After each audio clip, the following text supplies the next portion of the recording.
जय राधा माधव कुंज बिहारी।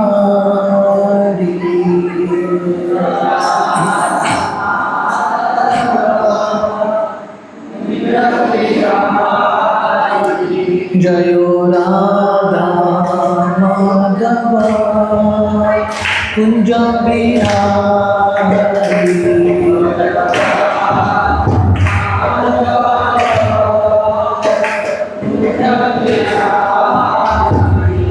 जय गोपी जगन्नाथ गिरिवरधारी।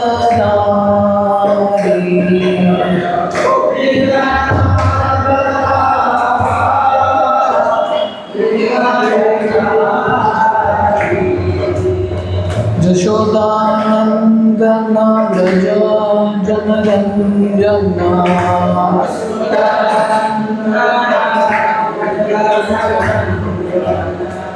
जमुना तीरा वनचारी।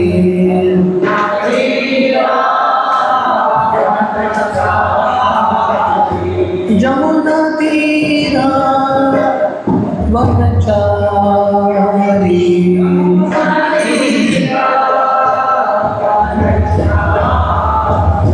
जय राधा माधव कुंज बिहारी।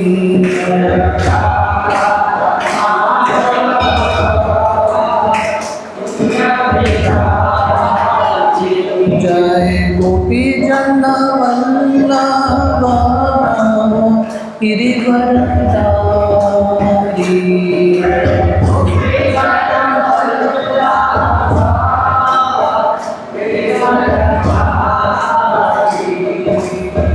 यशोदानंदन व्रज जनरंजना।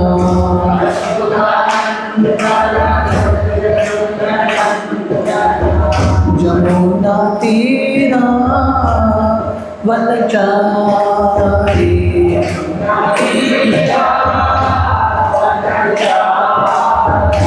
जमुना तीरा वनचारी।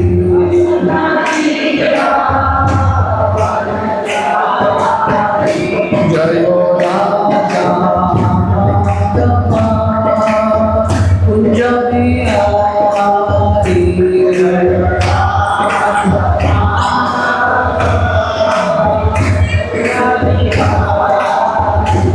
हरे कृष्णा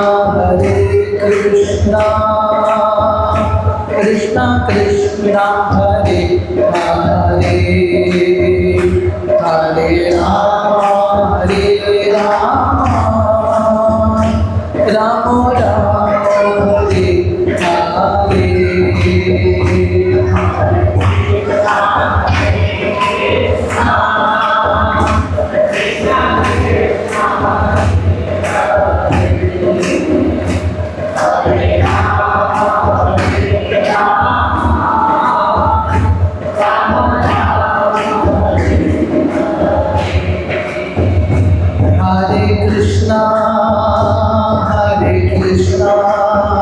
कृष्णा कृष्णा हरे हरे, हरे राम राम राम हरे हरे।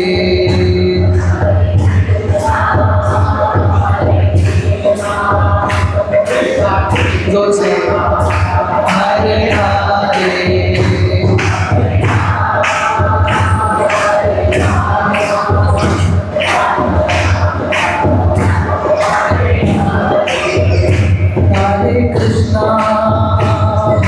कृष्णा कृष्णा कृष्णा हरे हरे, हरे राम राम राम हरे हरे।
गौरानिताय जय गौरानिताय।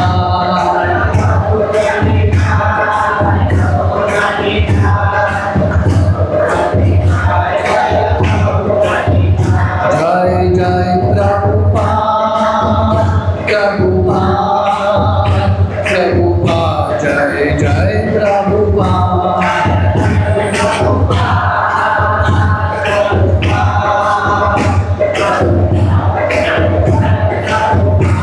हरि बोल हरि बोल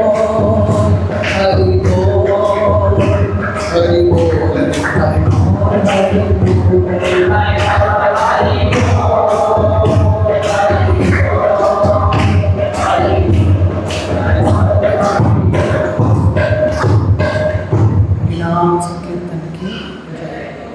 ओम अज्ञानतिमिरन्धस्य ज्ञानाञ्जनशलाकया चक्षुरुन्मिलितं येन तस्मै श्रीगुरवे नमः। श्रीचैतन्यमनोभीष्टं स्थापितं येन भूतले स्वयं रूप कदा मह्यं ददाति स्वपदान्तिकं।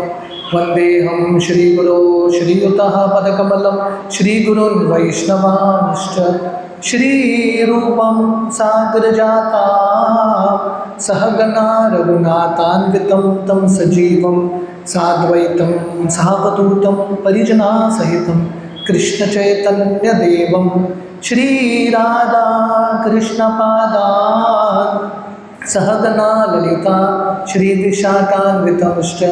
नमो ओं विष्णुपादाय कृष्णप्रेष्ठाय भूतले श्रीमते भक्तिवेदांत स्वामी इति नामिने।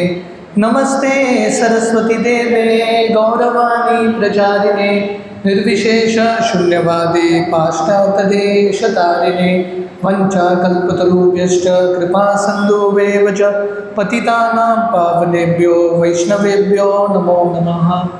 जय श्री कृष्ण चैतन्य प्रभु नित्यानंद श्री अद्वैत गदाधर श्रीवासादि गौर भक्तवृंद।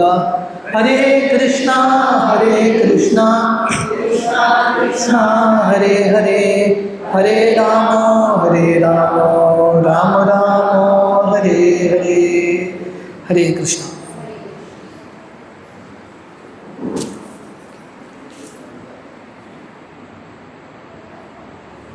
हरे कृष्णा। तो आप सबका बहुत बहुत स्वागत है तलेगांव की वीकली सत्संग में। तो हम पिछले 3-4 हफ्तों से भगवद गीता का पहला अध्याय चर्चा कर रहे हैं। लगभग हमने 20 श्लोक चर्चा किए हैं। आज हम कोशिश करेंगे ये अध्याय को कंक्लूड करने के लिए। तो संक्षेप में हमने देखा ये अध्याय का शीर्षक है चैप्टर 1। श्रील प्रभुपाद इसको ट्रांसलेट करते हैं, the first chapter is called observing the armies on the battle field. ये पहला अध्याय अर्जुन जो है अपने आंखों से अपने बुद्धि से कुरुक्षेत्र की रणभूमि को। Hare Krishna. We can do some kirtan. Hare Krishna Krishna Krishna Hare Hare Hare Ram Ram Ram Hare Hare Hare Krishna Krishna Krishna Hare Hare Hare Ram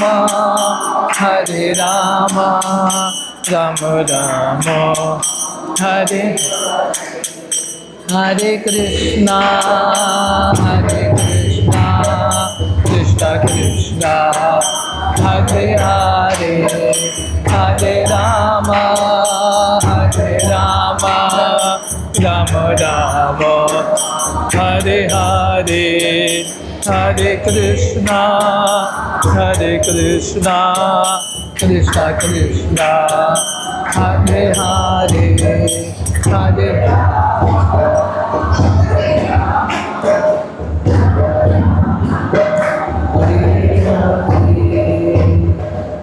हरे कृष्ण। तो ये पहला अध्याय का शीर्षक है observing the armies on the battle field of Kurukshetra. Arjun जो है अपने बुद्धि से अपने नेत्रों से ये कुरुक्षेत्र की रणभूमि का निरीक्षण कर रहे हैं। तो तो पहला श्लोक हमने ओके स्टार्टिंग नाउ। तो पहला श्लोक हमने चर्चा किया था, धृतराष्ट्रोवाच धर्म क्षेत्रे कुरुक्षेत्रे समवेता युत्सवः मामका पांडवश्चैव किम अकुर्वत संजय। तो हमने देखा था धृतराष्ट्र का प्रश्न है कि मेरे पुत्र और पांडु के पुत्र कुरुक्षेत्र के रणभूमि में इकट्ठा होकर करते क्या हैं।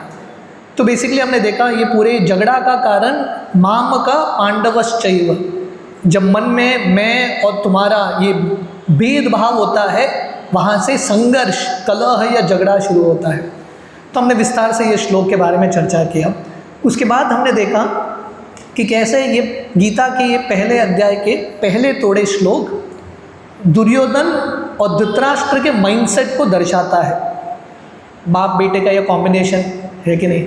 धृतराष्ट्र भी अधर्म का मार्ग में चल रहा है और धृतराष्ट्र की वजह से लड़का भी चला गया अधर्म के मार्ग पर। तो हमने दोनों का माइंडसेट स्टडी किया और हमने देखा कि दुर्योधन जो हैं इतने एक्सपर्ट डिप्लोमैट हैं, अपना कार्य कराने के लिए दुर्योधन किसी का भी चापलूसी करने के लिए तैयार है कि नहीं। तो दैट्स अ डिप्लोमैट। तो हमने दुर्योधन और धृतराष्ट्र का माइंडसेट स्टडी किया। उसके बाद हमने देखा आगे के श्लोकों में कैसे अलग अलग चिन्ह जिससे हमको पता चलता है कि जीत पांडवों का ही होगा। ये अध्याय की शुरुआत होती है, धृतराष्ट्र संजय को प्रश्न कर रहे हैं, मेरे पुत्र और पांडु के पुत्र इकट्ठा हुए हैं, क्या होने वाला है, मतलब ये युद्ध का संभावना किसके पक्ष में आएगा, कौन जीतेगा। तो फाइनली संजय ये गीता के अंत में उत्तर देते हैं कि जीत तो भगवान कृष्ण का ही होगा, पांडवों का ही होगा। पर ये अध्याय में अलग अलग चिन्ह हैं, साइंस हैं, जिससे पता चलता है कि जीत जो है पांडवों का ही होने वाला है। हमने विस्तार से ये सेक्शन स्टडी किया था, अगर आप लोगों को याद है। हमने देखा साइंस ऑफ अर्जुनास विक्ट्री, अर्जुन कैसे जीतने वाले हैं, अध्याय ये पहले अध्याय में ही दिख जा रहा है।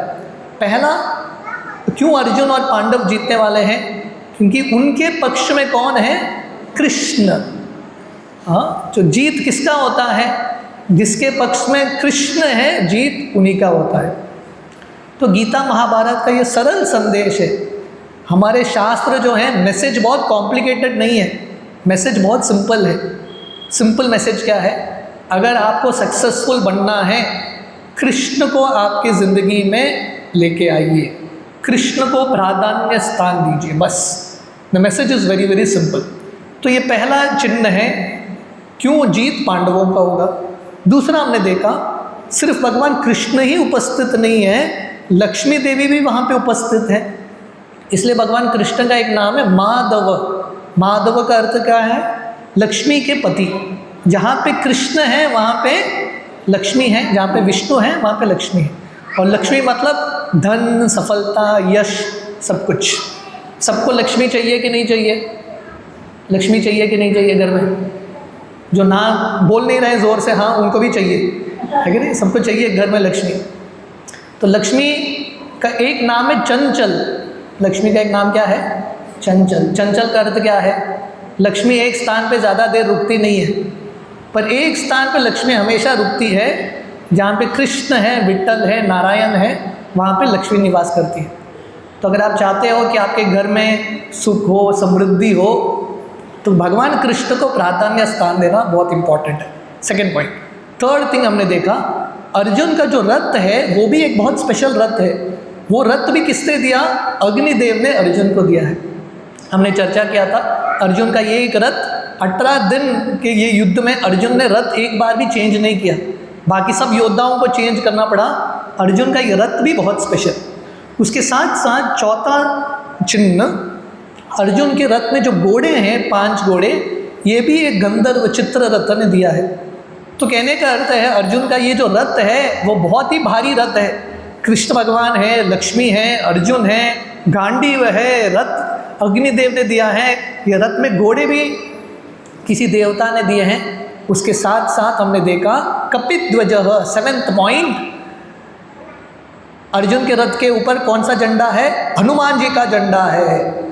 और हनुमान जी सिर्फ चित्र के रूप में नहीं है, हनुमान जी साक्षात वहाँ पे उपस्थित है कि नहीं। और हनुमान जी की वजह से भगवान राम रावण के विरुद्ध जो है युद्ध जीत पाए। तो हनुमान जी भी ये रथ में है।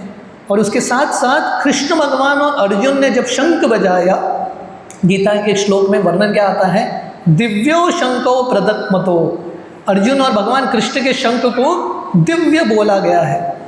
शंख किसका चिन्ह है? भगवान विष्णु का चिन्ह है। तो ये भी और एक साइन है कि जीत पांडवों का ही होगा, क्योंकि शंखधारी कृष्ण उनके पक्ष में है। युधिष्ठिर के शंख का नाम भी अनंत विजय, हमने लास्ट टाइम चर्चा किया था। युधिष्ठिर जहाँ पे भी जब भी उन्होंने शंख बजाया, जीत उन्हीं का हुआ है, क्योंकि उनके शंख का ही नाम है अनंत विजय। और उसके साथ साथ भगवान कृष्ण, जिनका नाम ऋषिकेश है, जो अभी अर्जुन की इंद्रियों को कंट्रोल गाइड करने वाले हैं, कृष्ण भी वहाँ पे उपस्थित। तो ये अलग अलग चिन्ह हमने स्टडी किया, लगभग 12वां श्लोक से 20th श्लोक तक, डिफरेंट साइंस ऑफ अर्जुनास विक्ट्री। अभी ये सब हो गया, तो अर्जुन अभी भगवान कृष्ण को एक रिक्वेस्ट करते हैं। दिस इज फ्रॉम श्लोक क्रमांक 21-22। अर्जुन भगवान कृष्ण को बोलते हैं, सेनयोर उभयोर मध्ये रथम स्थापय मे अच्युत, यावदेतान् निरीक्षेऽहं योद्धु कामान् अवस्थितान्, कैर्मया सह योद्धव्यम् अस्मिन् रणसमुद्यमे। तो ये 21st श्लोक है। अर्जुन भगवान कृष्ण को अभी रिक्वेस्ट कर रहे हैं। देखिए अभी क्या हो चुका है, दोनों शंख में, दोनों पक्ष में शंख बज चुके हैं। शंख बज चुके हैं मतलब अभी क्या करना है, आक्रमण, युद्ध ही करना है। फिर भी यहाँ पे अर्जुन के मन में एक संशय है, एक डाउट है। अर्जुन भगवान कृष्ण को एक रिक्वेस्ट कर रहे हैं, हे कृष्ण, हे अच्युत, भगवान कृष्ण का एक नाम है अच्युत, हे कृष्ण, आप मेरे रथ को दोनों सेनाओं के बीच में लेके जाइए, क्योंकि मुझे देखना है गौर से कौन कौन आया है ये युद्ध में उत्साह के साथ युद्ध करने के लिए। अर्जुन ये भगवान कृष्ण को रिक्वेस्ट करते हैं, और भगवान कृष्ण अर्जुन के रथ को सेनाओं के बीच में लेके जाते हैं। तो ये जो शब्द है अच्युत, हमने भगवान कृष्ण के अलग अलग नाम के बारे में चर्चा किया था, आप लोगों को याद है, हमने एक एक्सरसाइज किया था। भगवान कृष्ण का नाम गोविंद, मतलब गायों को आनंद देते हैं, गोपाल, जो गायों की रक्षा करते हैं, पालन करते हैं। कृष्ण के अलग अलग नाम है। हाँ, विट्ठल, विट्ठल का अर्थ क्या है, भगवान कृष्ण जो ईंट के ऊपर खड़े हैं, विट्ठल। इस प्रकार भगवान कृष्ण के अनंत नाम है। तो भगवान कृष्ण का एक नाम है अच्युत। अच्युत का अर्थ क्या है? च्युत का अर्थ है जिसका पतन होता है, जो गिर जाते हैं। भगवान कृष्ण कौन है? अच्युत। भगवान कृष्ण का कभी पतन नहीं होता, भगवान कृष्ण कभी विफल नहीं होते, ही नेवर फेल्स। तो अच्युत का अर्थ क्या है? पहला अर्थ है इनफैलिएबल इन अफेक्शन, मतलब भगवान कृष्ण अपने भक्तों के प्रति जो प्रेम दिखाते हैं उसमें कभी विफल नहीं होते। ये प्रसंग है कुरुक्षेत्र के युद्ध के समय। एक दिन भीष्मदेव इतना घमासान युद्ध कर रहे थे, अर्जुन मरने ही वाले थे। उस समय भगवान कृष्ण क्या करते हैं? भगवान कृष्ण अर्जुन को बचाने के लिए, ये देखिए, रथ का पहिया लेके भीष्म की ओर भाग रहे हैं भगवान कृष्ण, और अर्जुन भगवान कृष्ण के पैर को पकड़ रहे हैं और भगवान कृष्ण को बोल रहे हैं, हे कृष्ण, हे भगवान, आपने प्रतिज्ञा लिया है कि अस्त्र नहीं उठाएंगे। भगवान कृष्ण ने प्रतिज्ञा लिया था, फिर भी भगवान कृष्ण ने प्रतिज्ञा तोड़ दिया। क्यों? क्योंकि भगवान कृष्ण अर्जुन से इतना प्रेम करते हैं, अपने भक्तों को बचाने के लिए भगवान कृष्ण अपना भी प्रतिज्ञा तोड़ने के लिए तैयार। सो देयरफॉर अगर हम कृष्ण का आश्रय लेंगे, कृष्ण के भक्त बनेंगे, भगवान कृष्ण भक्तों की रक्षा करने में कभी फेल नहीं होते। भगवान कृष्ण 100% भक्तों को अपना स्नेह, प्रेम दिखाते हैं। दूसरा कारण भगवान कृष्ण को अच्युत क्यों बोलते हैं? इनफैलिएबल इन कैरिंग ऑर्डर्स। हमको भगवान की आज्ञा का पालन करना है, पर भगवान भी अपने शुद्ध भक्तों की आज्ञा का पालन करते हैं, और जो शुद्ध भक्त बोलते हैं भगवान कृष्ण वैसे ही करते हैं, है कि नहीं? जब भगवान नरसिंहदेव के रूप में प्रकट हुए, भगवान क्यों प्रकट हुए? क्योंकि प्रहलाद महाराज बोले हिरण्यकशिपु को, भगवान ये कमरे में है। प्रहलाद के शब्दों को सत्य साबित करने के लिए भगवान वो खंबे से प्रकट हुए। तो ये बहुत सुंदर चित्र है। नंद महाराज भगवान कृष्ण के पिताश्री, जब वृंदावन में थे कृष्ण, उनके पिताश्री का नाम नंद महाराज। जब नंद महाराज आते थे या उनको घर से बाहर जाना था, भगवान कृष्ण नंद महाराज के पादुका लेके अपने सर पे रख के नंद महाराज के पादुका को दे रहे हैं। नंद महाराज को देखिए, हम भगवान की सेवा कर रहे हैं, भगवान भी अपने भक्तों की सेवा करने के लिए तत्पर। तो यहाँ पे अर्जुन भगवान कृष्ण को बोल रहे हैं, कृष्ण रथ लेके चलो। कृष्ण भी सारथी हैं। सारथी का काम क्या है? बॉस का ऑर्डर फॉलो करना है। ये रथ में कृष्ण और अर्जुन, बॉस कौन है? कृष्ण या अर्जुन? अर्जुन बॉस है। कमांड कौन करता है? बॉस करता है कि नहीं? अर्जुन भगवान कृष्ण को बोल रहे रथ लेके चलो, और भगवान कृष्ण बोलता है यस बॉस, रथ लेके चलते हैं दोनों सेना के बीच में। तो इसका अर्थ है भगवान Krishna infallible in carrying orders. जो उनके शुद्ध भक्त बोलते हैं, भगवान कृष्ण उन्हीं के अनुसार, उन्हीं के वचनों के अनुसार अपना कार्य करते हैं। तीसरा कारण भगवान कृष्ण को अच्युत क्यों बोलते हैं? क्योंकि भगवान कृष्ण कुछ भी लीला करें, उनका स्थान घटता नहीं। यहाँ पे कृष्ण क्या कर रहे हैं? ये चित्र में कृष्ण क्या कर रहे हैं? माखन चुरा रहे हैं। कृष्ण का फेवरेट पास टाइम था माखन चुराना, है कि नहीं? कृष्ण भगवान माखन चुराते हैं। जनरली जो चोर होता है उसका स्थान गिर जाता है कि नहीं? नाम खराब हो जाता है, लोग उसकी निंदा करते हैं। पर भगवान कृष्ण मक्खन चुरा रहे हैं वृंदावन में, फिर भी कृष्ण का जय जयकार होता है कि नहीं? भगवान कृष्ण अर्जुन के सारथी बने हैं, है कि नहीं? निम्न स्थान है। सारथी बनना, ड्राइवर बनना बहुत ऊंचा स्थान नहीं है। फिर भी भगवान कृष्ण अच्युत है। वो कुछ भी कार्य कर ले, कृष्ण का स्थान घटता नहीं है। इसलिए अर्जुन भगवान कृष्ण को अच्युत बोल रहे हैं। हे कृष्ण, आप ये कार्य कर रहे हो सारथी का, फिर भी आपका स्थान कभी नहीं गिरता। सारथी के रूप में आप भगवानी हो और मैं आपका भक्ति हूँ, वो पोजीशन चेंज नहीं होता। और चौथा कारण भगवान कृष्ण को अच्युत क्यों बोलते हैं? क्योंकि भगवान कृष्ण कौन सा भी रूप ले लें, फिर भी उनका स्थान घटता नहीं। ये पहला मत्स्य अवतार का लीला है। भगवान कृष्ण एक मछली का रूप ले लिया। दूसरा किसका अवतार है? ये वराह अवतार। वराह देव मतलब कौन से रूप में आए थे? शूकर रूप। शूकर मतलब संस्कृत में शूकर सुनने के लिए अच्छा लगता है, हिंदी में कैसे बोलेंगे? सुअर। सुअर, सुअर बहुत सुंदर प्राणी है क्या? बहुत गंदा प्राणी है। पर भगवान कृष्ण विष्णु जब शूकर का रूप लेते हैं, उनका स्थान घटता नहीं। केशव धृता शूकर रूप जय जगदीश हरे। एंड देन फाइनली भगवान कृष्ण रिगार्डलेस ऑफ टाइम, कहने का अर्थ है हम सब जानते हैं भगवान कृष्ण का मौशल लीला। मौशल लीला मतलब भगवान कृष्ण जब ये धरातल से अपना लीला समाप्त करके जाते हैं, कैसे होता है ये लीला? भगवान कृष्ण सोमनाथ में, ब्रह्मा क्षेत्र है सोमनाथ गुजरात में, वहाँ पे भगवान कृष्ण एक वृक्ष के नीचे बैठे थे और एक शिकारी बाण मारता है, भगवान कृष्ण के पैर में लग जाता है। अभी भी वो स्थान है सोमनाथ में, भालिका तीर्थ। भालिका तीर्थ आप लोग गए हैं तो वहाँ पे भगवान कृष्ण अपना लीला समाप्त करके जाते हैं। कहने का अर्थ है ये भगवान कृष्ण का लीला था, अपने एक तरीका था लीला को अंत करने के लिए। इस समय में भी भगवान कृष्ण कृष्ण ही है, ही स्टिल कृष्णा। इसलिए अर्जुन ये सब अलग अलग कारण के वजह से भगवान कृष्ण को अच्युत करके संबोधित करते हैं और भगवान कृष्ण को रिक्वेस्ट कर रहे हैं, हे कृष्ण आप रथ जो है दोनों सेनाओं के बीच में लेके जाइए। जब अर्जुन ने ये रिक्वेस्ट किया, भगवान कृष्ण क्या करते हैं? जैसे मैंने बताया, भगवान कृष्ण यस बॉस बोल के रथ लेके जाते हैं और दोनों सेनाओं के बीच में लेके जाके भगवान कृष्ण अर्जुन को बोलते हैं, टेक्स्ट 25, भीष्म द्रोण प्रमुक्तः सर्वेक्षां च महीक्षिताम् उवाच पार्थ पश्चैतान् समवेतान् कुरुन् इति। अर्जुन ने भगवान कृष्ण को क्या बोला? हे कृष्ण, हे भगवान, हे अच्युत, आप रथ दोनों सेनाओं के बीच में लेके जाइए, मुझे देखना है कौन कौन आया है युद्ध करने के लिए।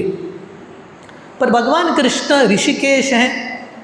भगवान कृष्ण सबके हृदय में क्या इच्छा है, क्या विचार है, भगवान कृष्ण ऑलरेडी जानते हैं, है कि नहीं? हाँ, भगवान के सामने आपका प्रार्थना, आपका इच्छा बोलो कि नहीं बोलो, वहाँ पे जाके खड़े होते ही भगवान सब कुछ जानते हैं, बोलने की भी आवश्यकता नहीं। Krishna knows everything.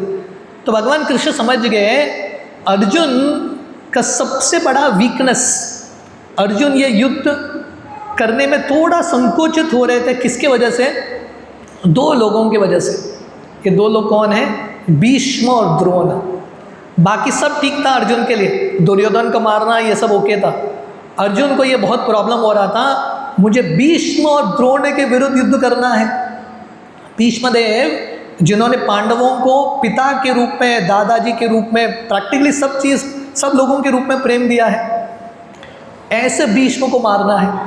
और द्रोणाचार्य जिनसे उन्होंने सब कुछ सीखा है, वो द्रोणाचार्य को मारना है। तो अर्जुन के मन में ये दो लोगों के लिए बहुत सारा स्नेह था। तो भगवान कृष्ण समझ गए अर्जुन का वीक पॉइंट है कि नहीं। सबका अपना अपना एक वीक पॉइंट होता है, अपना अपना अटैचमेंट। वीक पॉइंट मतलब जिस चीज़ से बहुत आसक्त है। हम सब भक्ति करना चाहते हैं, है कि नहीं, भगवान के निकट जाना चाहते हैं, पर कुछ न कुछ चीज़ ऐसा है हम सबके ज़िंदगी में जो हमको बांध के रखता है, आगे बढ़ने को नहीं देता। इसको बोलता है अटैचमेंट। जैसा होता है ना हॉट एयर बलून, आप जानते हैं हॉट एयर बलून जो हवा में उड़ता है, हॉट एयर बलून, उसको आप पत्थर से नीचे बांधोगे उड़ नहीं पाएगा, वो पत्थर का रस्सी काटना पड़ेगा तभी उड़ेगा। तो वैसे ही हम मूल स्वरूप में हमको एक्चुअली भगवान कृष्ण के निकट जाना चाहिए, पर बहुत सारे वेट हैं हमारी ज़िंदगी में, आसक्तियाँ जो हमको बांध के रखते हैं। अर्जुन के लिए दो सबसे बड़े आसक्ति थे, भीष्म और Drona.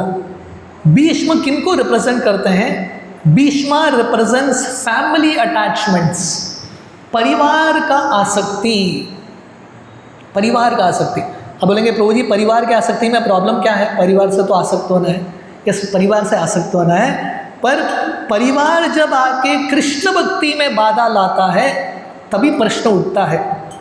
Then the question comes, आप किसकी ओर जाएंगे, आपका झुकाव किसके ओर होगा। हर एक व्यक्ति की ज़िंदगी में ये चैलेंजेस आते हैं, है कि नहीं। स्पेशली इस्कॉन में हम देखते हैं जब नौजवान लड़के लड़कियां आते हैं हमारे मूवमेंट में, माता पिता को, थोड़े माता पिता खुश होते हैं, पर बहुत सारे माता पिता का दिक्कत होता है। माता पिता डर जाते हैं बच्चा सन्यासी बन जाएगा, ब्रह्मचारी बन जाएगा तो क्या होगा। एक हमारे मंदिर में एक लड़का था, ऐसे ही जॉइन हो गया, तो उसके पिताजी आ गए हमारे मंदिर के अथॉरिटीज़ के साथ कंप्लेन करने के लिए कि मेरा एक ही बच्चा है, आपने ले लिया। तो हमारे मंदिर के टेम्पल प्रेसिडेंट बोले ठीक है, आपके बच्चे को हम छोड़ देते हैं, आप ज्वाइन हो जाओ फुल टाइम। पिताजी बोलते हैं बच्चे को ही रहने दो, वही ठीक है, वो चले गए। तो कहने का अर्थ है अरे भगवान की तो सेवा कर रहा है, हम भगवान की सेवा कर रहे हैं। परिवार में अगर कोई भगवान की सेवा कर रहे हैं, शास्त्र वर्णन करते हैं 21 पीढ़ियाँ उद्धार होता है उनका, कल्याण तो सबका ही होता है। तो Bhishma represents family attachment, family के प्रति हमारा जो आसक्ति है बहुत बार भक्ति में कभी बाधा बन सकता है। And Drona represents attachment to teachers, शिक्षक। शिक्षक मतलब स्पेशली जब हम भक्ति में आते हैं, बहुत बार जो हम पढ़ते हैं भक्ति में, you know it doesn't match so much.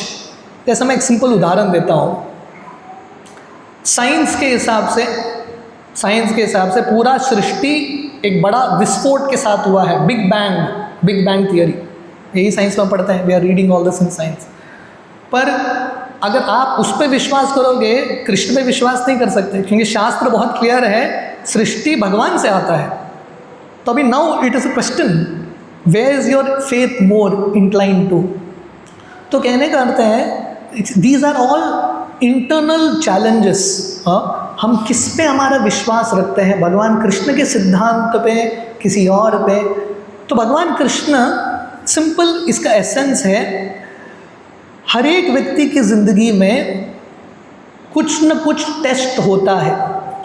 भगवान कृष्ण को प्राप्त करना है, जैसे दुनिया में है कि नहीं, कुछ नौकरी प्राप्त करना है, एक इंटरव्यू देना पड़ता है, क्लियर करना पड़ता है, तो वैसे ही भगवान की प्राप्ति करनी है, some test, some challenges will be there, challenges होंगे। और उसी समय हमारा परीक्षा है हमारा विश्वास भगवान कृष्ण पे कितना है, how much faith we have in Krishna. Krishna पे अटूट विश्वास बना के रखेंगे, धीरे धीरे हमको समझ में आएगा कि हमने जो डिसीजन लिया वो परफेक्ट डिसीजन था। So these are attachments. हर एक व्यक्ति के अलग अलग अटैचमेंट्स होते हैं। तो भगवान कृष्ण जब अर्जुन के ये रथ को दोनों सेनाओं के बीच में लेके जाते हैं, अर्जुन अभी क्या देखते हैं, वर्णन आता है, तत्र पश्चात् स्थितान् पार्थान् पितृन्नता पितामहान् आचार्यान् मातुलान् भ्रात्रान् पुत्रान् पौत्रान् सखिंस्तथा श्वशुरान् सौहृदश्चैव सेनयोरुभयोरपि। अर्जुन क्या देखते हैं? सिर्फ भीष्म और द्रोण को नहीं देख रहे हैं, अर्जुन को किसके विरुद्ध युद्ध करना है। अर्जुन क्या देख रहे हैं? ये सेना में उनके पिता की उम्र के लोग हैं, जिनको वो पिताश्री जैसा मानते थे, वो लोग हैं। उनके दादाजी हैं भीष्म की तरह, सौमदत्त की तरह, उनके गुरुवर हैं, उनके मैटरनल अंकल्स हैं, माँ के पक्ष से जो अंकल्स हैं, भाई हैं, उनके पुत्र हैं, उनके पोते हैं, दोस्त हैं, सब लोग हैं। तो अर्जुन को ये युद्ध, अर्जुन ने इसके पहले हजारों युद्ध किए हैं, पर ये युद्ध थोड़ा अलग है। वो सब युद्ध गैरों से था, अलग अलग लोगों से था। ये युद्ध जो है अपनों से ही है, it is with his own people. Arjun जब ये देखते हैं, अर्जुन पूरा कंफ्यूज होते हैं, उनके हाथ से गांडीव हिलने लगता है। अर्जुन, उनका पसीना छूट रहा है, युद्ध शुरू भी नहीं हुआ, अर्जुन कांप रहे, बच्चे की तरह रो रहे हैं। तो जैसे मैंने बताया, कृष्ण भक्ति करना भी इतना आसान नहीं है। भगवान कृष्ण अपने भक्तों को काफ़ी परीक्षा लेते हैं, है कि नहीं। भगवान कृष्ण अर्जुन से उन्हीं के संबंधियों के साथ युद्ध करा रहे हैं। तो दिस इज द टेस्ट, ये कृष्ण का परीक्षा है। अर्जुन जब इन सब को देखते हैं, अर्जुन के मन में अलग अलग भाव आता है। तो यहाँ से हम ये गीता का ये अंतिम भाग में हम प्रवेश कर रहे हैं। तो हमने देखा अब तक basically, let me just do this slide. हमने देखा पहला सेक्शन वर्स नंबर 1 to 13, श्लोक क्रमांक 1 से 13, धृतराष्ट्र और दुर्योधन के बारे में माइंडसेट था। धृतराष्ट्र का क्या माइंडसेट है, दुर्योधन का क्या विचार है, वो हमने स्टडी किया।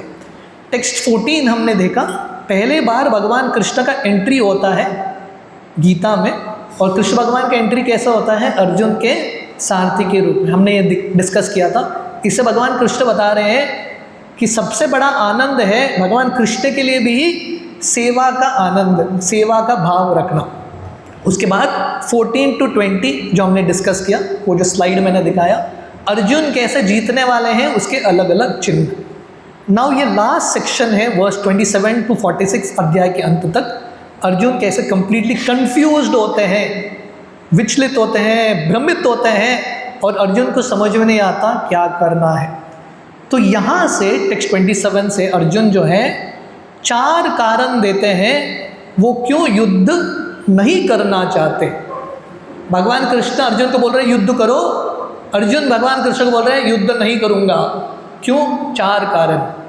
पहला कारण अर्जुन बताते हैं, तान समीक्षस्य कौन्तेय सर्वान् बन्धून् अवस्थितान् कृपया परया विष्टो विसीदन् इदम् अब्रवीत्। अर्जुन जब इतने सारे उनके संबंधी को देखते हैं जिनके साथ उनको युद्ध करना है, अर्जुन के मन में दया आता है, कंपैशन।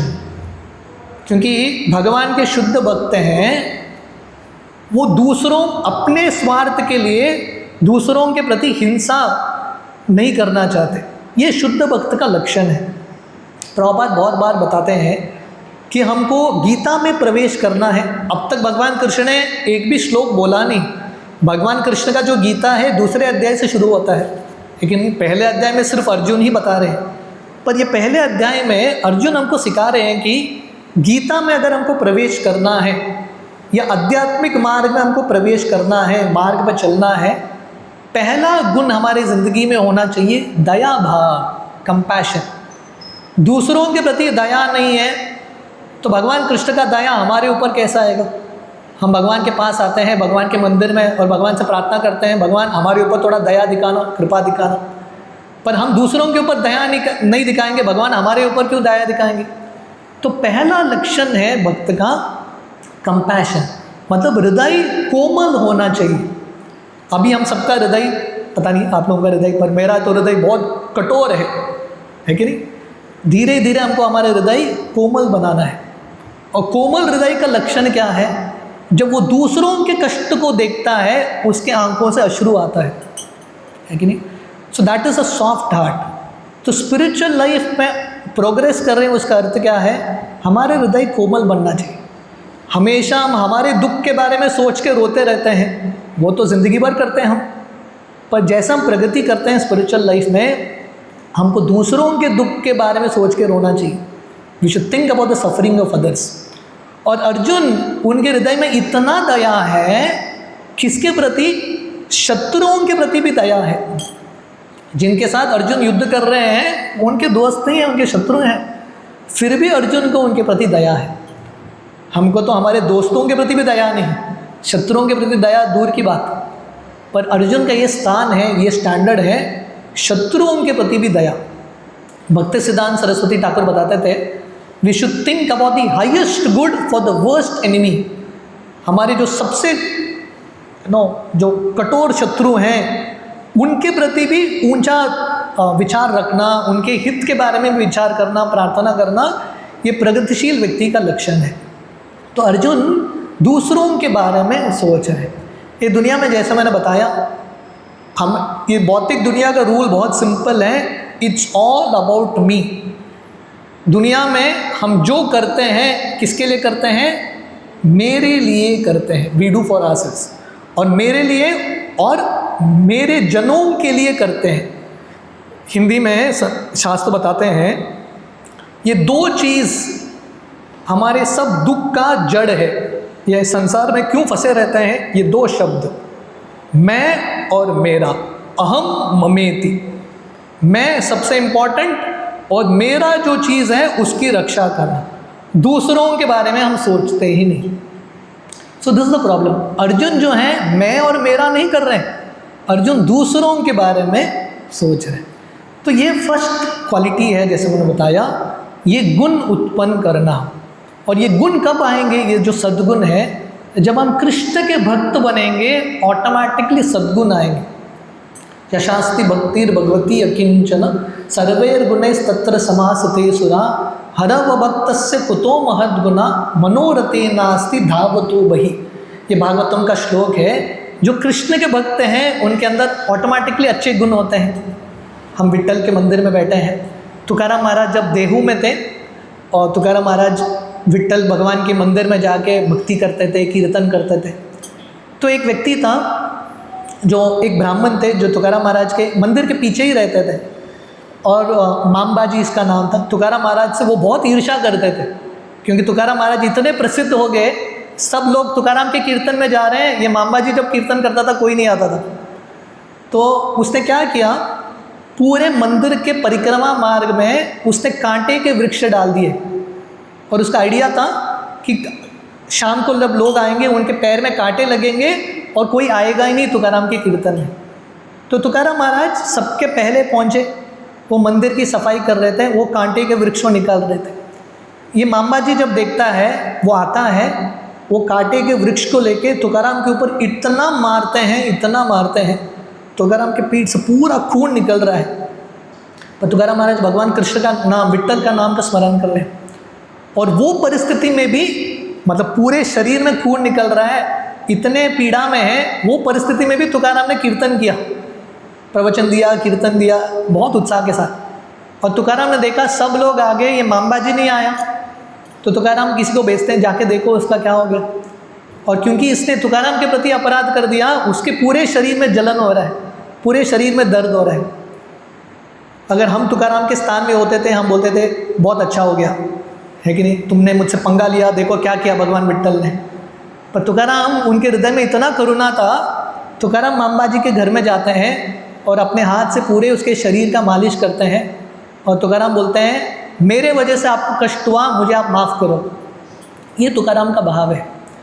तो कहने का अर्थ है, जब हम भगवान कृष्ण के भक्त बनेंगे, भगवान के नामों का स्मरण करेंगे, धीरे धीरे ये गुण अपने आप आएंगे।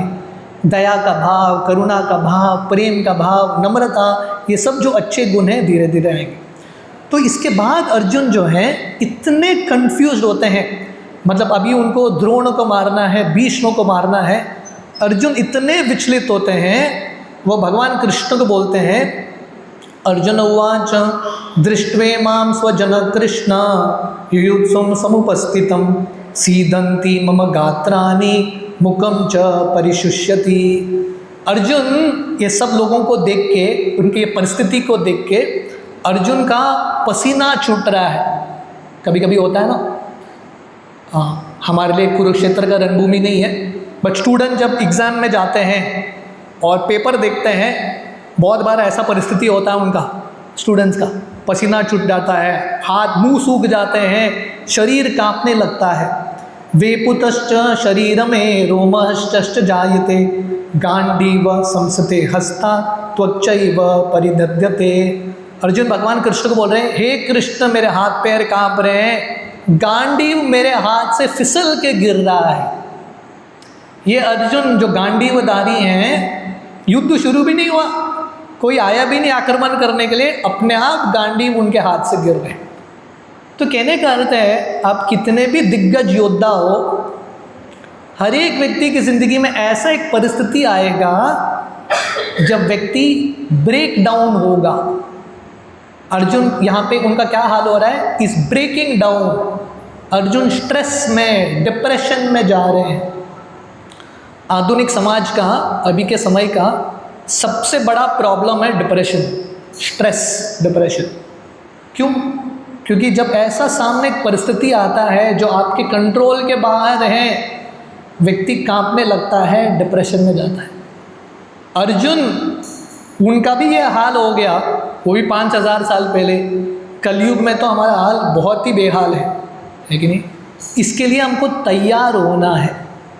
और तैयार होने का तरीका क्या है? मैं अक्सर बोलता हूँ, स्कूल कॉलेज में हम बहुत कुछ पढ़ते हैं, है कि नहीं? हिस्ट्री, ज्योग्राफी, साइंस, मैथ्स सब पढ़ते हैं, पर स्कूल कॉलेज में कहीं पर हमको सिखाया जाता है क्या? जब कोई डिप्रेशन में आता है, स्ट्रेस में आता है, करना क्या है, ये टेक्नोलॉजी सिखाया जाता है क्या? सिखाया नहीं जाता। लाइफ में जब रियल प्रॉब्लम्स आते हैं, कौन सा मैथ्स प्रॉब्लम, कौन सा हिस्ट्री का हमने जो पार्ट किया था, क्या चीज़ हमको मदद करने वाला है? What is going to help us? Therefore ये गीता का शिक्षण बहुत इम्पॉर्टेंट है। अर्जुन इतने महान योद्धा, सब स्किल था उनके पास, शक्ति तो था, सब अस्त्र थे, पर विल पावर ही नहीं है, स्किल लेके क्या करेंगे, इच्छा शक्ति ही नहीं है। तो अर्जुन कांपने लगते हैं और भगवान कृष्ण को बोलते हैं, हे कृष्ण मुझे समझ में नहीं आ रहा है, क्या करूं? न च शक्नोमि अवस्था तुम भ्रमति वच मे मनः निमित्तानि च पश्यामि विपरीतानि केशव। जैसा यहाँ पे चित्र दिख रहा है, अर्जुन भगवान कृष्ण को बोल रहे हैं, मेरा सर घूम रहा है, चक्कर आ रहा है, मुझे पता नहीं चल रहा है मुझे क्या करना है, व्हाट शुड आई डू। तो हम सबका ऐसा ही परिस्थिति है, we are all in a stress. दुनिया में हर व्यक्ति कंफ्यूज्ड है, करना क्या है उसको पता नहीं। तो ये स्ट्रेस के साथ डील करने का तरीका है द नॉलेज ऑफ गीता। क्योंकि अर्जुन 45 मिनट्स निकाले, उन्होंने ध्यान से गीता सुना। ये गीता का पहला अध्याय है। हम देख रहे हैं यहाँ पे अर्जुन का परिस्थिति क्या है, पसीना छूट रहा है, बाल खड़े हो रहे हैं, हाथ कांप रहे, गांडीव छूट रहा है, सर घूम रहा है, कंफ्यूज्ड। पर पूरा गीता सुनने के बाद अर्जुन क्या बताते हैं भगवान कृष्ण को, नष्टो मोहो स्मृतिर्लब्ध्वा त्वत्प्रसादात् मयाच्युत स्थितोस्मि गत संदेह करिष्ये वचनम तव। गीता सुनने से पहले अर्जुन कंफ्यूज्ड है, गीता सुनने के बाद अर्जुन भगवान कृष्ण को बोलते हैं, हे कृष्ण मेरा संदेह, मेरा मोह सब कुछ क्लियर हो चुका है, अभी मैं युद्ध करने के लिए तैयार। वो अर्जुन जिन्होंने गांडीव रख दिया, नहीं होगा मुझसे। कलयुग का यही हाल है, लोग गिव अप कर देते हैं। बहुत पढ़ाई किया है, डिग्री है, सब कुछ है, पर सामने जब समस्या आता है, बड़ा समस्या, हार मान लेते हैं। युद्ध शुरू होने से पहले हार मान लेते हैं, नहीं होगा। पर गीता सुनने के बाद अर्जुन खड़े होते हैं, मैं भी तैयार हूँ युद्ध करने के लिए। तो गीता का शिक्षण बहुत इम्पॉर्टेंट है। ये हमारे इतिहास का पहला मोटिवेशनल टॉक है, भगवान कृष्ण ने दिया है। अर्जुन डीमोटिवेट हो गए हैं, अर्जुन को मोटिवेट करने के लिए भगवान कृष्ण ने गीता सुनाया। तो हम सब अर्जुन की तरह हैं। दुनिया की परिस्थितियाँ, आप कितने भी महान हो, कितने भी पढ़े लिखे हो, दुनिया की परिस्थितियाँ आपको डीमोटिवेट करेंगे, ये दुनिया का रूल है। पर हमको करना क्या है? कृष्ण का आश्रय लेना है। अर्जुन ने क्या किया? कृष्ण का आश्रय लिया, कृष्ण को अपने गाइड के रूप में, कोच के रूप में स्वीकार किया।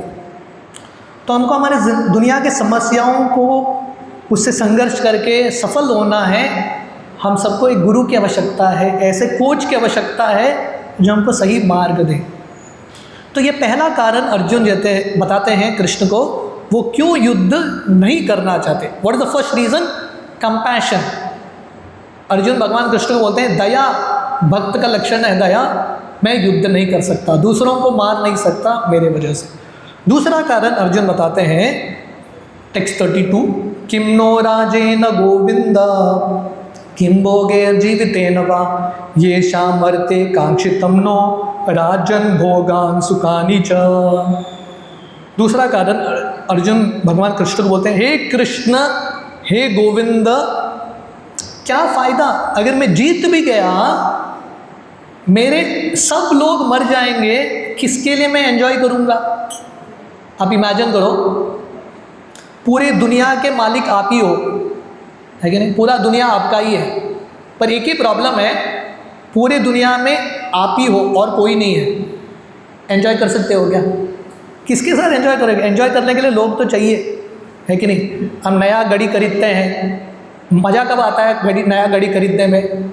जब 10 लोग पूछेंगे बहुत बढ़िया गाड़ी है, तभी तो मज़ा आता है कि नहीं? लोग पूछेंगे ही नहीं तो फ़ायदा क्या है गाड़ी पहन के, नया गाड़ी पहन के। तो वैसे अर्जुन भगवान कृष्ण बोल रहे हैं, मैं जीत गया पर मेरे सब लोग मर गए, मैं एंजॉय कैसे करूँ? So this is second reason. Arjun बताते हैं, हे कृष्ण, मैं युद्ध नहीं कर सकता because I can not enjoy. और यहाँ पे अर्जुन भगवान कृष्ण को शब्द प्रयोग करते हैं गोविंद। हमने देखा गोविंद का अर्थ है, एक्चुअली गोविंद के 2-3 अर्थ होते हैं। एक है जो कृष्ण गायों को आनंद देते हैं, उनका नाम गोविंद। गोविंद का और एक अर्थ है, गो का और एक अर्थ होता है इंद्रिय। गो मतलब गाय, और गो का और एक अर्थ है धरती। धरती को भी गो बोलते हैं। कृष्ण भगवान जो धरती माता को आनंद देते हैं, उनका नाम गोविंद। और गो का तीसरा अर्थ है इंद्रिय, सेंसेस, हमारे आंख, नाक, कान इत्यादि, उसको भी गो बोलते हैं। कृष्ण जो इंद्रियों को आनंद देते हैं, इसलिए गोविंद। अर्जुन भगवान कृष्ण को गोविंद क्यों बोल रहे हैं? अर्जुन कृष्ण को बोल रहे हैं, हे कृष्ण, आप गोविंद हो, आपका काम है मेरे इंद्रियों को संतुष्ट करना। लोग भगवान के मंदिर में जाते हैं, भगवान से प्रार्थना क्या करते हैं? भगवान आप मेरे इच्छा को पूरा करो। Krishna Vitthala, you fulfil my desire, आप मेरे इच्छा को पूरा करो। पर भगवान कृष्ण क्या बोलते हैं? यहाँ पे लोगों की इच्छा को पूरा करने के लिए कृष्ण विट्ठल यहाँ पे बैठे हैं। तो ये मटीरियल माइंडसेट है कि नहीं? लोग भगवान के मंदिर में भी जाते हैं, भगवान से कम प्रेम, ज़्यादा प्रेम अपने बारे में ही है, अपने इच्छा, अपना लिस्ट, है कि नहीं? लोग जाते हैं बालाजी में, तिरुपति का दर्शन, भगवान बालाजी का दर्शन करने के लिए किसके लिए जाते हैं? अपने इच्छा का लिस्ट लेके जाते हैं, है कि नहीं? हे गोविंदा, आप मेरी इच्छा को पूरा करो। तो लोगों का ये माइंडसेट है। पर एक्चुअल गोविंद का अर्थ क्या है? हमको भगवान के इंद्रियों को संतुष्ट करना है कि नहीं? हमको भगवान को पूछना नहीं है, भगवान आप मेरे लिए क्या कर सकते हो? भगवान आप मेरी इच्छा को पूरा करो। शुद्ध भक्त का प्रार्थना क्या है? भगवान मैं आपके लिए क्या करूं? What can I do for you? कितने बार हम भगवान के पास जाके बोलते हैं, भगवान आप बताइए मैं क्या करूं आपके लिए? हमारा उल्टा ही है, भगवान आप मेरे लिए क्या कर सकते हैं? तो अर्जुन का ऐसा माइंडसेट था, उनको लग रहा था कृष्ण का अर्थ है, गोविंद का अर्थ है उनको मेरी इंद्रियों को संतुष्ट करना है। पर गीता सुनने के बाद अर्जुन समझ जाते हैं कि हमारे ज़िंदगी का लक्ष्य है भगवान को संतुष्ट करना। और जब हम भगवान को संतुष्ट करेंगे, ऑटोमेटिकली हम संतुष्ट हो जाएंगे। समझ में आ रहा है? अलग से हम संतुष्ट होने का प्रयास करेंगे, नहीं होंगे। जब आप भगवान को संतुष्ट करेंगे, ऑटोमेटिकली हमारी इंद्रिय प्रसन्न हो जाएंगे। So this is what, so this is the second reason. Arjun भगवान कृष्ण बोलते हैं मैं युद्ध करूँगा भी और जीत भी जाऊँगा, एंजॉय कैसे करूँ? सो हमारे ज़िंदगी का लक्ष्य हमारा एंजॉयमेंट नहीं है। गीता बताता है हमारे ज़िंदगी का लक्ष्य है भगवान का एंजॉयमेंट, भगवान को संतुष्ट करना हमारी ज़िंदगी का पर्पस है। एंड देन फाइनली अर्जुन भगवान कृष्ण को तीसरा कारण देते हैं वो क्यों युद्ध नहीं करना चाहते। टेक्स्ट 36, पापमेवाश्रयेदस्मान् हत्वैतान् आततायिनः तस्मान्नार वयं हन्तुं दातराष्ट्रान् सबान्धवान् स्वजनं हि कथं हत्वा सुखी न श्याम माधव। तो तीसरा कारण अर्जुन देते हैं, हे कृष्ण मैं इनको मारूंगा तो मुझे पाप चढ़ेगा। लोगों को मारने से क्या होता है? पाप चढ़ता है। और मैं इतने लोगों को मारूंगा तो मुझे इतना पाप चढ़ेगा, नरक में मुझे संघर्ष करना पड़ेगा, नरक में मुझे भुगतना पड़ेगा। Fear of sin. ये दुनिया में किसको है पाप का भय? है कि नहीं? किसी को है ही नहीं। कलंगुट में उस तरफ तो कैसीनोज भी है, सिन करके लोग जाते हैं। पहले लोग पाप से डरते थे, अभी पाप नाम देख के लोग और उत्साह के साथ जाते हैं, चलो हम भी कर लेते हैं पाप। तो पहले ये ज़माना था, हर व्यक्ति अनपढ़ भी हो भारत में गलत नहीं करता था। उसके मन में ये भाव था कि पाप नहीं करना बाबा, पैसा भले ही कम पैसा मिले, पाप नहीं करना। आजकल किसको पाप पुण्य का पड़ा है कि नहीं? जेब में पैसा आता रहे, बाकी सब किसी को कुछ फ़र्क ही नहीं पड़ा। तो हमारा सभ्यता कहाँ से कहाँ आ गया है, कहाँ पे था भारत, अभी कहाँ पहुँच गया है। लोगों को पाप पुण्य से कुछ लेना देना नहीं है। ईट ड्रिंक बी मैरी, यावत जीवेत सुखम जीवेत भस्मीभूतस्य देहस्य किम पुनरागमनो भवेत। लोगों का दृष्टिकोण है अरे एंजॉय करो, किसने अगला ज़िंदगी देखा है, ईट ड्रिंक बी मैरी। पर अर्जुन ऐसा नहीं है, इररिस्पॉन्सिबल व्यक्ति नहीं है। अर्जुन सोच रहे हैं मैं इतने सारे लोगों को मारूंगा तो मुझे पाप लगेगा। और अर्जुन किसको मारना नहीं चाहते हैं? यहाँ पे शब्द है आतताई। What does atatayi mean? आतताई का अर्थ क्या है? टेररिस्ट। आतताई आतंकवादी, आतताई से टेररिस्ट। सामने जिनको अर्जुन माफ करना चाहते हैं कौरव, वो सब कौन है? They are all terrorist. वो सब आतताई है। और आतताई कौन है? शास्त्र वर्णन करता है 6 तरह के आतताई हैं। अग्निदो गर्दश्चैव शास्त्रपाणि दनापः क्षेत्रधरापहारी च सदेते ही आततायिनः। 6 तरह के आतताई होते हैं। 6 तरह के आतताई कौन है? पहला अग्निद, जो दूसरों के घर को जलाता है, इज अ टेररिस्ट, है कि नहीं? ये पहला कैटेगरी है। दूसरा कैटेगरी गरद, जो दूसरों को विष पिलाता है, टेररिस्ट है, आतताई है। तीसरा शस्त्रपाणी, जो शस्त्रों के साथ आक्रमण करता है, इज अ टेररिस्ट।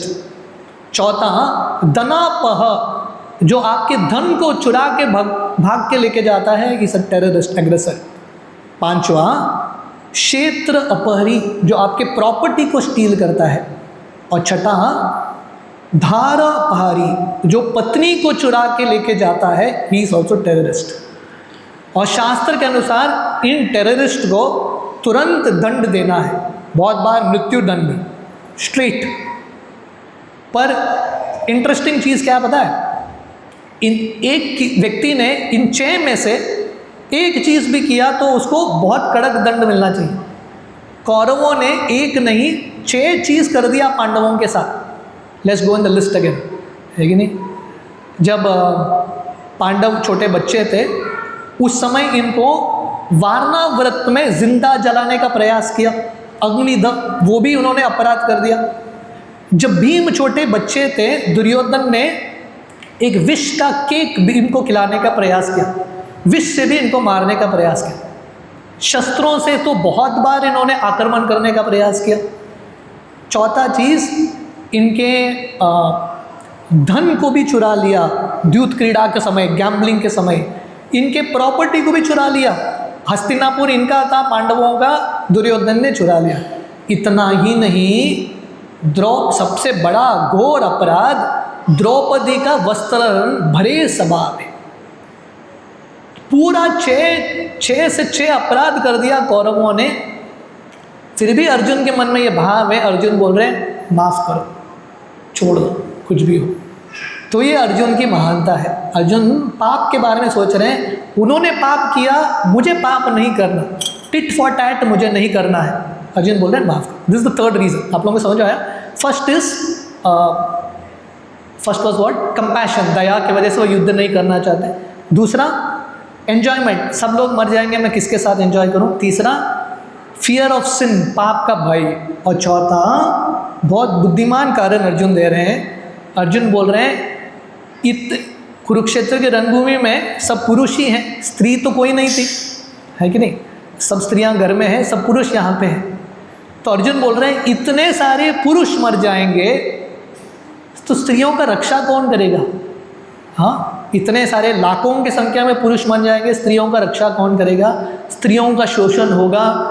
पूरा जो परंपरा है, पीढ़ियों से जो कल्चर, रीति रिवाज चल रहा है, जो बुजुर्ग हैं मेंटेन करके आते हैं, वो पूरा फैमिली ट्रेडिशन मिट जाएगा, पिंडदान बंद हो जाएगा।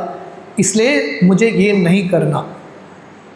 तो हमारे शास्त्र बताते हैं 5 तरह के लोगों की रक्षा होनी चाहिए अच्छे समाज में, कल्चर्ड सोसाइटी में। ये 5 कैटेगरी के लोग खुश होने चाहिए। मतलब होता है ना, जब हम चावल पकाते हैं, चावल पक गया कैसे समझ में आता है? एक चावल का दाना लेकर देखो, पक गया मतलब पूरा चावल का बर्तन ही पक गया, है कि नहीं? तो ऐसे ही समाज बराबर चल रहा है कि नहीं? टेस्ट क्या है? हर चीज़ का एक टेस्ट होता है ना।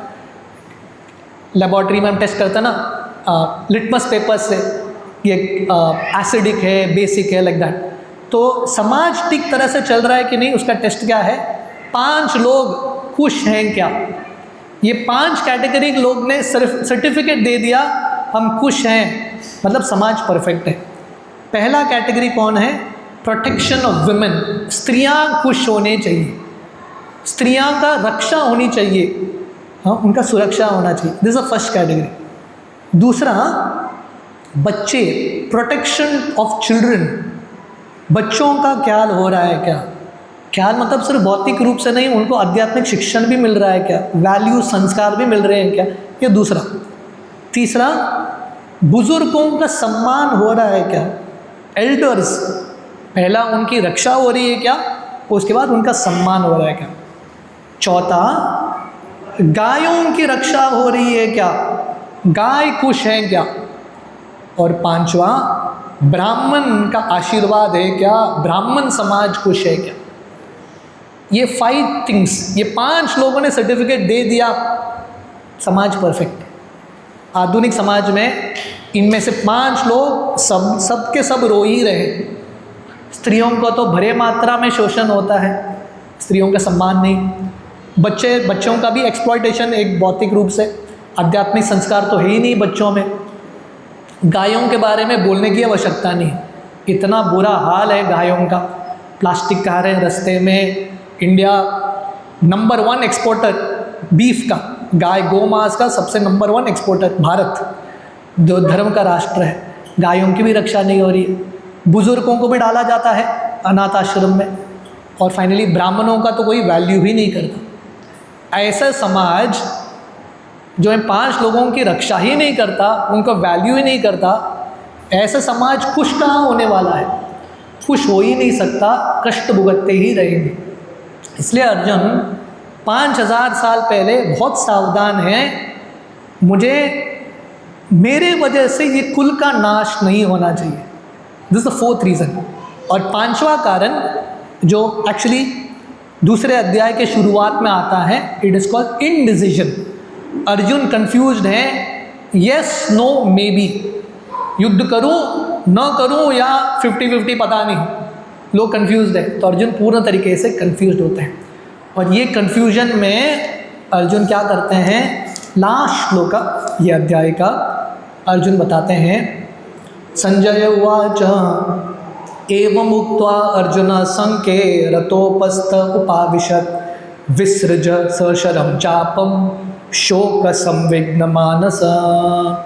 अर्जुन क्या करते हैं, इतने कंफ्यूज्ड होते हैं, विसृज सशरम चापम, अर्जुन अपना गांडीव रख देते हैं नीचे और कृष्ण भगवान को बोलते हैं, हे कृष्ण मैं युद्ध नहीं कर सकता, आई कैनॉट फाइट। और अर्जुन शोक संविघ्न मानस, उनके मन में पूरा शोक, कन्फ्यूजन, लेमेंटेशन भरा है। और अर्जुन इतने शक्तिशाली योद्धा अभी बच्चे की तरह रो रहे हैं, टूट गए हैं। So these are the 5 reasons that Arjuna gives here. ये लास्ट सेक्शन हमने जो आज देखा, वर्स नंबर 27 से लेके, पहला अर्जुन बोलते हैं मैं भक्त हूँ, भक्त का कर्तव्य है दया, मैं दूसरों को मार नहीं सकता। दूसरा, मैं जीत भी जाऊँगा, किसके साथ एंजॉय करूँ, सब लोग मर गए तो। तीसरा, मैं मारूंगा तो मुझे पाप चढ़ेगा और मुझे नरक में भुगतना पड़ेगा, मैं नहीं चाहता। चौथा कारण अर्जुन बोलते हैं मेरे वजह से कुल का नाश नहीं होना है। और पांचवा, अर्जुन कंप्लीटली इनडिसीजन, कंफ्यूजन में आते हैं। तो पहले अध्याय का शीर्षक हमने क्या देखा, observing the armies on the battle field. Arjun अपने बुद्धि से सेना को, अपने परिस्थिति को स्टडी कर रहे हैं और रिजल्ट कंक्लूजन क्या आता है, अर्जुना इज कंफ्यूज्ड। तो कहने का अर्थ है, पहला अध्याय का यही सार है, जब हम अपने बुद्धि से, अपने सीमित बुद्धि से हमारे ज़िंदगी की परिस्थितियों को मापेंगे, हम कंफ्यूज्ड हो जाएंगे। हमको क्लैरिटी चाहिए तो क्या करना है,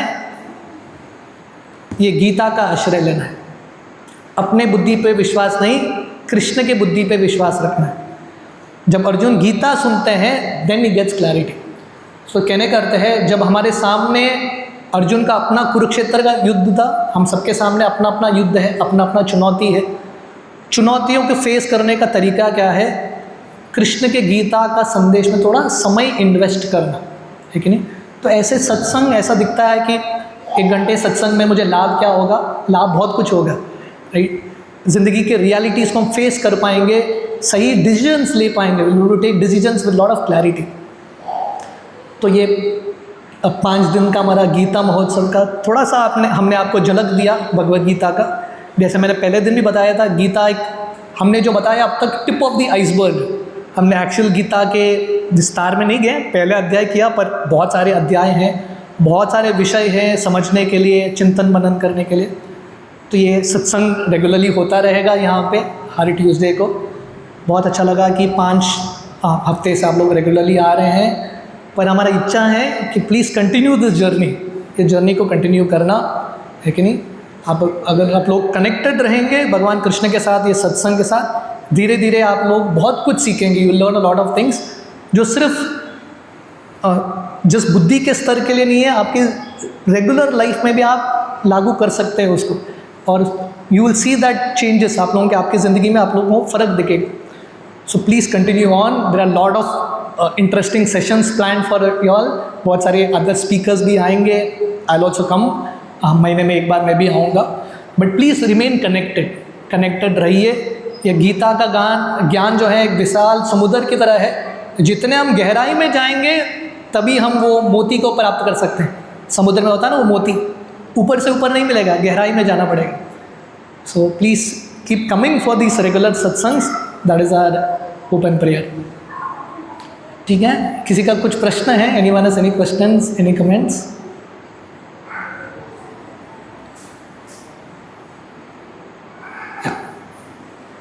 ये थैंक यू स्लाइड भी इम्पॉर्टेंट है। Anyone has any questions, any comments? ठीक है, एक्चुअली मेरा इच्छा था आप लोगों के साथ चैंटिंग आप लोगों को समझाऊं, हम माला लेके आए, but I think it's already time, probably the next time, next week ना, we can discuss more about chanting के ऊपर we can do some sessions in one of the weeks ahead. Okay, thank you very much, आप सब लोगों का बहुत बहुत धन्यवाद। हरे कृष्ण, श्रील प्रभुपाद की जय।